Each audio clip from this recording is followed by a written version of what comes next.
air, the water. Our planet's life-sustaining environment is threatened by many forces. Yet few people realize that one of the most serious threats is the buildings we live and work in. This is the story of how the National Audubon Society is helping to solve this problem by creating a living model of environmentally responsible building design.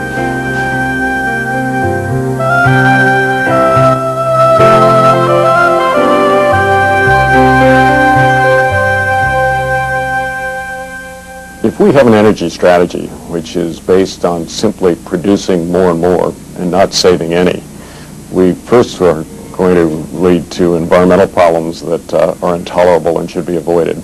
And secondly, it is not in our national interest.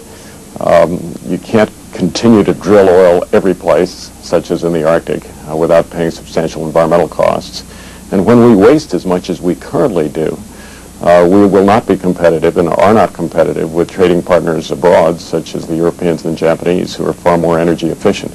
We need to be energy efficient for two reasons. One is to protect the environment, and second, to protect and enhance America's economic position in global markets. Buildings are a big part of the environmental problem we have in this country. First of all, they consume an enormous amount of energy. When the buildings are made, that material comes from natural areas which are damaged. Energy is used to make buildings and make the roads that lead to those buildings. That causes tremendous damage. And the energy to operate, to heat and cool those buildings, causes acid rain, problems for global warming, the ozone layer. You're talking up to 30 to 50% of our environmental problems are coming from the built environment. We got to start with the understanding that we are in real trouble in terms of our energy consumption and then look for opportunities for changing in the future. One of those is clearly building standards, and that's the hidden area in the United States. We really have done very little about it. We've assumed that our building stock, all our houses and office buildings and so on, are fixed, and they aren't. Traditionally, the building industry has been dominated by an approach which is a minimally code-compliant approach. In the interest of budget and the interest of quick delivery of buildings, they became highly formulaic, repeated over and over, and all of the invisible systems that you don't see when you walk through the building really got cut back to the legal minimums. And the essence of this is that people brag about the idea they have a building that conforms to the code. In fact, I think that's a confession. They have the worst building that the law will allow them to build. When we decided to move the headquarters of the National Audubon Society, our objective was to build the most efficient and effective structure possible, to build a structure which would have substantial impacts on energy use, to build a structure that would be a model for the rest of the country and produce a very healthy workplace for the people that make Audubon go. We found that the most effective thing we could do was to buy a shell and to reconstruct it. And as a result of that, after a long search, we found the Skimmerhorn building, which had been virtually abandoned in the upper floors for more than a decade.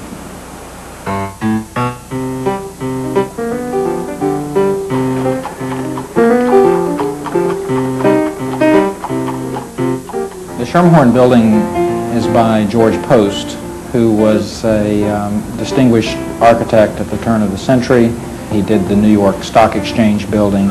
And the Skimmerhorn building is one of his better buildings in the commercial arcaded style. And it's classically divided in terms of a heavy, rusticated red brownstone sandstone base. And then it makes a transition into 4-story high arches with a decorative Byzantine rope column at each floor subdividing the windows. And there you get into the other materials, which are the glazed brick, the terracotta. And then we have a transition that happens at the top of the building where it goes to double arches.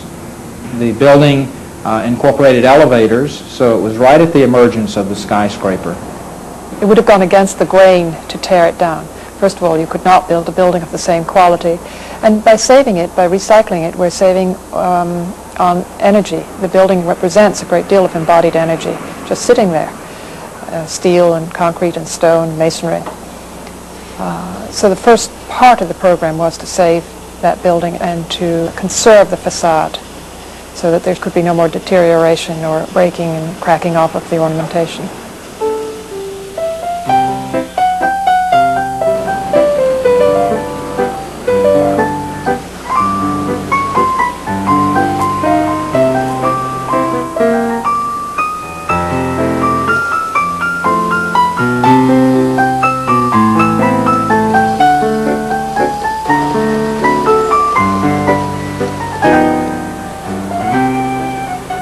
Yeah, well, I think that the issue is to bring this wall up straight, incorporate the insulation, and be sure that we closed off this void at the top.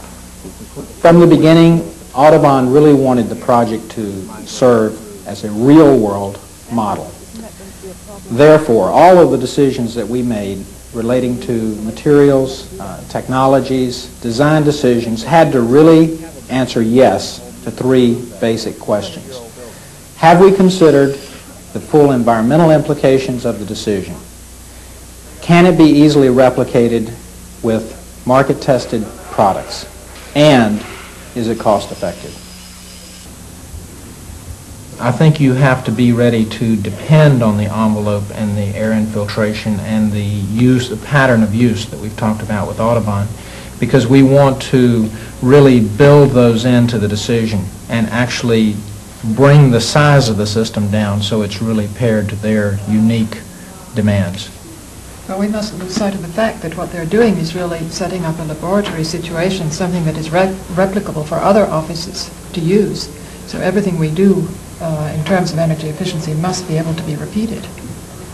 I think now that we've really established the feasibility in terms of the cost and fitting Audubon into the building, we really need to get into pushing the issue of the energy efficiency. And the first question that comes to mind is, where would we be typically for an office building of this type? This building would be approximately 350 tons of cooling capacity required to cool it. Designing an energy-efficient building requires a collaboration of architects, engineers, and interior designers. Audubon's project team began by considering the major building systems, including heating, air conditioning, ventilation, and lighting.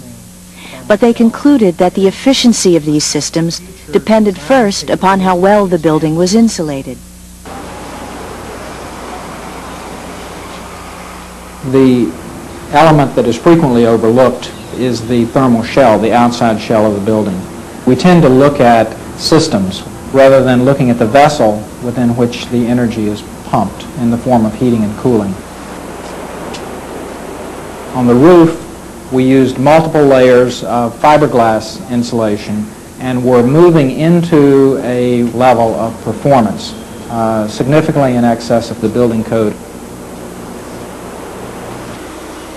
In the vertical walls, we had two elements, the exterior wall itself and the window. Dealing with the wall first, we used aircrete, which is a environmentally benign insulation, high performance, good moisture resistance. It has obviously no CFCs, none of the components that we would be concerned about in terms of global warming or atmospheric characteristics, ozone depletion, and so forth. More importantly, if you're thinking about what's smart about the building, we would look to the window system. Audubon's windows take advantage of space-age technology called heat mirror. Between two panes of thermal glass floats a sheet of polymer plastic, specially treated to permit passage of the sun's visible light while deflecting the sun's heat. Heat mirror also helps contain the building's warmth in the winter. In fact, a heat mirror window insulates better than a brick wall.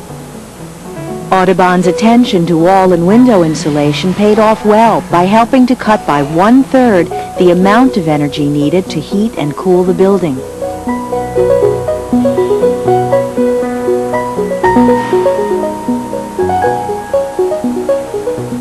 In addition to making the structure more efficient, we're much concerned about the impact on the environment of energy use. The combustion of fossil fuels leads to greenhouse gases. The manufacture of items that require CFC adds further to greenhouse gas emissions.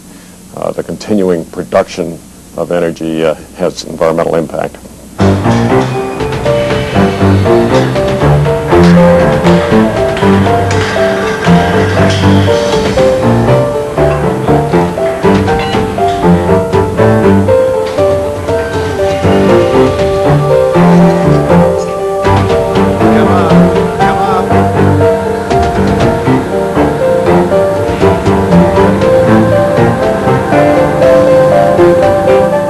The gas-fired heater chiller system is one of the most important components of the building. By heating and cooling with natural gas, we're going to eliminate emissions of CFCs, which cause ozone depletion, and we will also reduce sulfur oxides, which contribute to acid rain. When we compare gas to fuel oil, we dramatically reduce emissions of CO2, which are contributing to the greenhouse effect. On the other hand, we look at the economy of cooling with gas, and we see that it really pays off during the summer peak demand months when we're really avoiding the particularly expensive electricity that the utility companies are providing during that period. And therefore, many of them have programs to give rebates to pay for the additional costs of this system. So in fact, you're really looking at a win-win situation. You're not only gaining all of the environmental dimensions, but you're getting the economy in terms of payback in dollars and cents. We believe we will beat the energy use that a similar building reconstructed according to code by about 61%. We project that any increased costs that we've incurred will be paid back in less than 5 years. And once those, of course, have been paid back, then the savings over time are extremely significant for us. If we continue to waste energy in this country like we've been doing and don't adopt the energy-saving features that we've used in this building, then we're probably going to have to go into precious areas like the Arctic National Wildlife Refuges and destroy places like there's nothing else on this planet.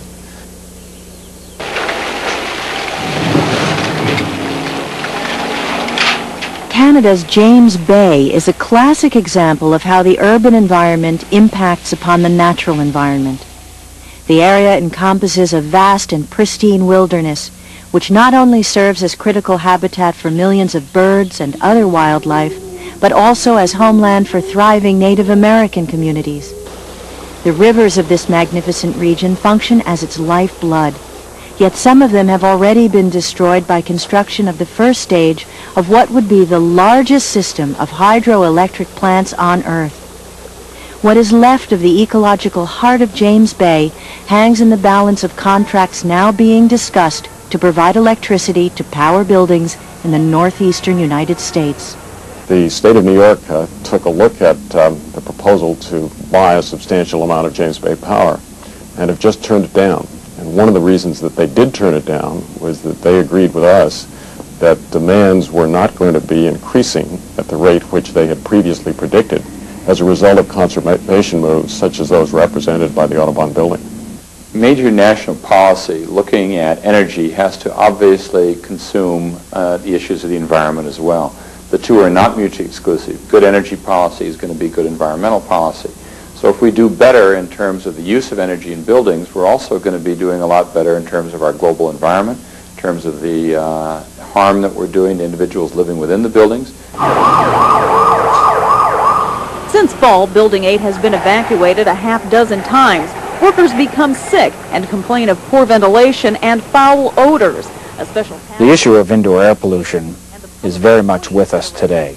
Starting around the mid-60s, there was a major change in how buildings were constructed, and they started to be built with interior skeletons, steel, reinforced concrete, and then have a curtain wall or an exterior that was fabricated off-site that led to the enclosure of these buildings. And many of them were built with sealed windows and ventilation systems that were designed to meet comfort requirements.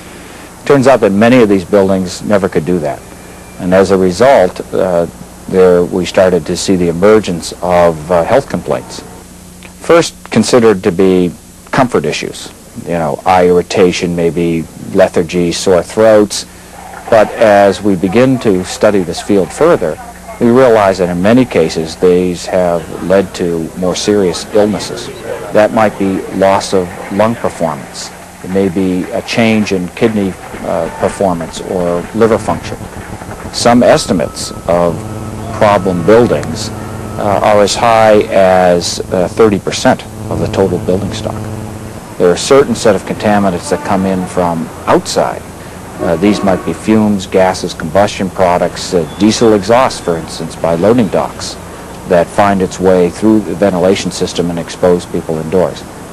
Well, trying to select exactly where the air comes in has several dimensions. Obviously, we're high in the building. We want fresh air.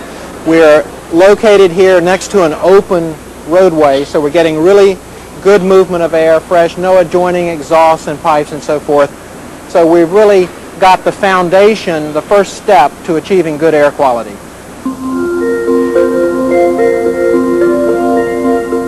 In addition to bringing in air from where it's freshest, Audubon's system makes the air even fresher by filtering out 80% of air particles rather than the 30% generally specified.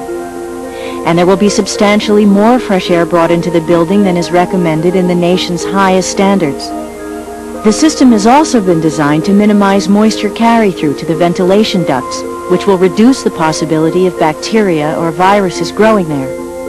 And it's worth noting that Audubon is accomplishing these dramatic improvements in indoor air quality while also achieving tremendous energy efficiency. EPA estimates that sick building syndrome costs the U.S. economy about $60 billion a year, both in terms of lost productivity as well as increased medical costs.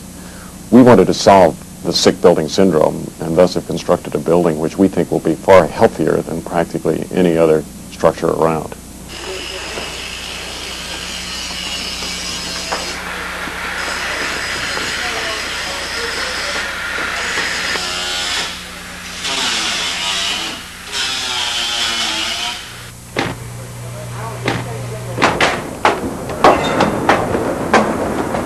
Now, So here it is. rocket's down. It's great. Looks good. Going down. Hasn't been stretched out yet. You see, it's just been laid. Soft. This is the result of all our work with the undyed natural wool. No chemicals in the backing. The natural pad. Hair. We had the opportunity here to make a green environment for our employees.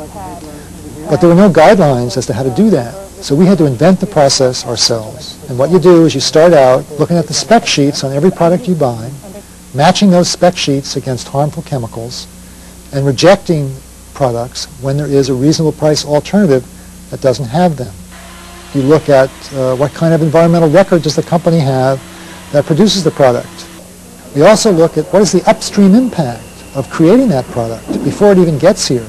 Is it going to hurt forests? Is it going to hurt the air?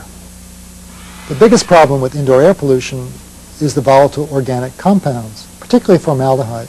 And so we went to great lengths to remove formaldehyde from plywood, from rugs, from paints, and we've come up with a very clean workplace as a result. There is very definitely a trend among manufacturers and producers of all sorts of components for materials and building components to make a cleaner and more environmentally acceptable product. When we began this research almost 5 years ago, there was very little on the market and there was very little information. Now, doing Audubon 5 years later, we find that there are a lot of products on the market that are not only available but are in a much better price ratio to the normal product on the market.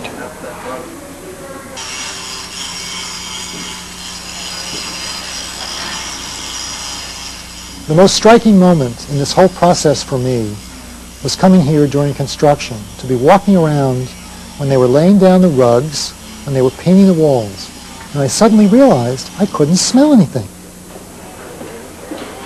The Audubon building in New York is on the forefront of new design concepts with the ecosystem, with the environment in mind. This kind of forethought in saying we want to select materials that are environmentally forgiving and also will not produce indoor air pollution to the extent that normally available materials do, has the interest of the occupants in mind and clearly has a great responsible action associated with the environment itself. Each American is responsible for leaving 100,000 pounds of garbage in their lifetime. We're running out of licensed landfill space.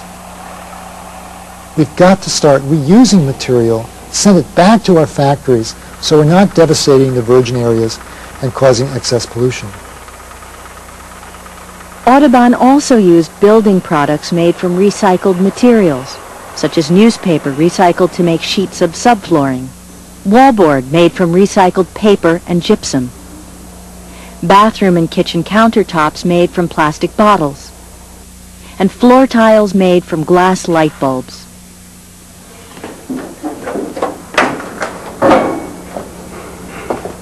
The main purpose of the recycling chutes is to provide flexibility for the next century in recycling. The 4 chutes give us the opportunity to easily separate materials to go to recycling facilities. The recycling chutes will transport pre-sorted trash from each floor of the building down to a basement collection area where it will be packaged for distribution.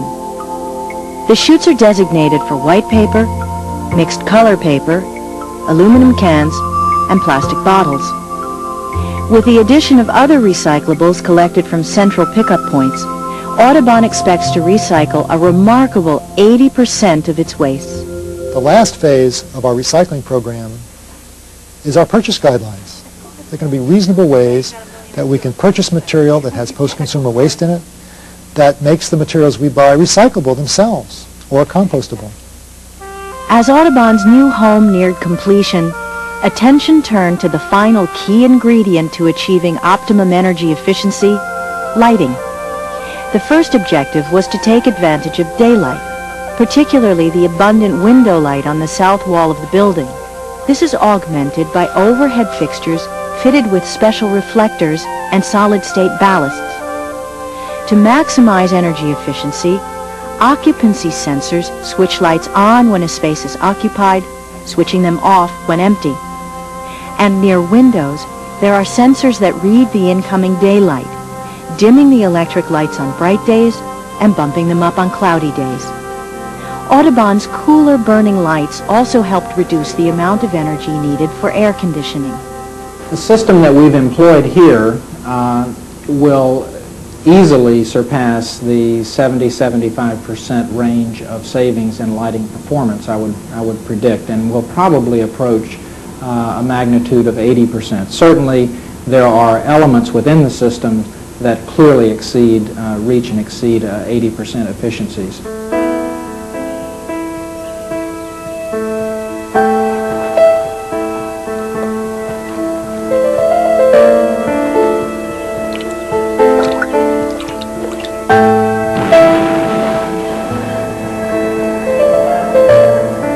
We humans have become so technologically powerful that we are changing the entire atmosphere and threatening the one and only planet that we have. There's a window of opportunity that we have to save the planet, and all of us have a responsibility to do our part.